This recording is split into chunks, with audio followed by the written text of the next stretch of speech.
Herkese selamlar. İlk öncelikle kanala abone olarak bana destek olabilirsiniz.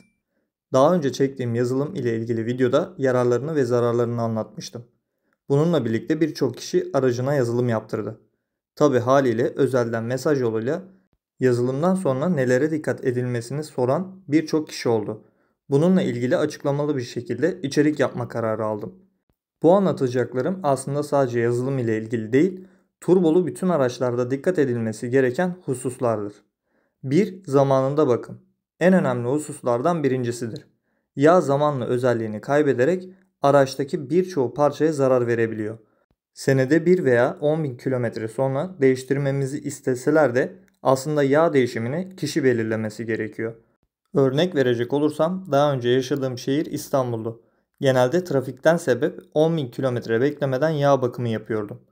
Tabi burada demek istediğim olay 5.000 kilometre sonra bakım yaptırın değil.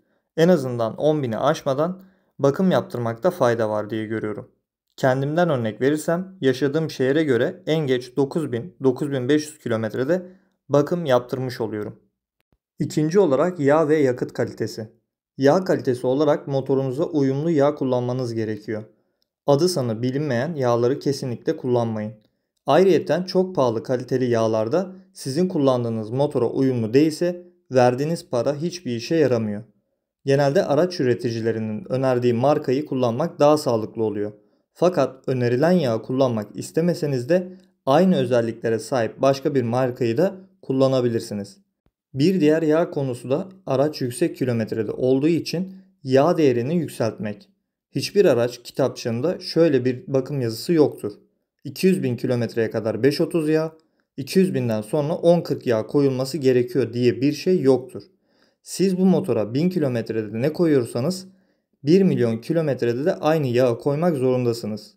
Eğer ki 200.000 üstü bir motorda yağ kaçağı olmasın diye yağ değerini yükseltirseniz kendinizi kandırırsınız. Bundan dolayı kaliteli ve doğru değerde olan yağ en iyisidir. Yakıt kalitesi olarak yine aynı şekilde adı sanı fazla bilinmeyen yerlerden almaktan kaçının. Benim genelde bilinen yeni açılmış istasyonlar tercihimdir. Üçüncü olarak hava filtresinin önemi. Çoğu kişinin önemsemediği bir parça olsa da performansı etkileyen parçalardan birisidir. Bunu her bakımda düzenli olarak değiştiriyoruz. Fakat eğer ki toz toprak yollarda uzun süre git gel yaptıysanız maliyeti az olduğundan dolayı bakımı beklemeden kendiniz alıp değiştirebilirsiniz. Dördüncü olarak turbo yağ kaçakları. Her turbolu araçta illaki turbo bölgesinde terleme gözükebilir. Fakat burada demek istediğim gerçek yağ kaçakları. Damlalar şeklinde turboda veya hortumlarda yağ kaçağınız bulunuyorsa performans kaybına sebep olacaktır. Bu durumu hafife almadan hemen göstermeniz gerekiyor. Aksi takdirde zamanla turboya da zarar verecektir. Beşinci olarak aracı çalıştırır çalıştırmaz hareket etme. Burada sizlere dakikalarca bekleyin demeyeceğim. Ama aracı çalıştırdığınızda 10-15 saniye rolantide çalışıp motorun yağlanmasından sonra hareket etmeniz motorun yararına olacaktır. Altıncı olarak soğuk motorda zorlama. Aracı çalıştırıp erken ısınsın diye olduğu yerde gaz vermek veya yüksek devirlerle yol gitmek yanlıştır. Aksine düşük devirlerle vites yükselterek yol gitmek motor ısısı veya yağ ısısı için daha sağlıklı olacaktır. Genelde bunu da çok gördüğümden dolayı ekleme yapacağım. Motor soğukken kesici yazılımı olan veya kesiciye giren araçlarda kesiciye girilmesi yanlıştır. Bu genelde arkadaş ortamında aniden gaza gelinerek yapılan bir eylemdir. Yapılmaması gerekiyor. Yedinci olarak uzun süreli kullanımda aniden stop etme. Uzun yolda veya normalden fazla zorlamalarda durduğunuz zaman aniden motor stop edilmemesi gerekiyor.